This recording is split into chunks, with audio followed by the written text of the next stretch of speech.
kalau kamu punya busa kayak gini, tapi kamu sering kelilipan pas motong atau pas bikin buke,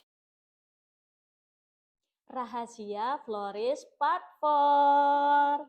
Nih, kalau kamu punya busa kayak gini, tapi kamu sering kelilipan pas motong atau pas bikin buke, kamu bisa akalin pakai busa ini. Ini busa elastis tuh, lihat. Tuh, elastis. Nih, size-nya kurang lebih hampir mirip walaupun kecilan yang ini, tapi ini murah loh. Yang ini tuh harganya 4.300 sekian. Sedangkan yang ini 5.000 tapi panjangnya 1 meter. Jadi kamu bisa potong beberapa bagian ya kan. Ternyata murah banget. Kirain aku dulu tuh ini mahal, makanya aku selalu pakai ini foam kering kayak gini. Ternyata ini ngotorin kalau aku ngonten di dalam kamar, kalau aku ngonten di lorong, tuh pasti udah berserakan semua. Sedangkan kalau pakai busa elastis kayak gini, udah pasti aman.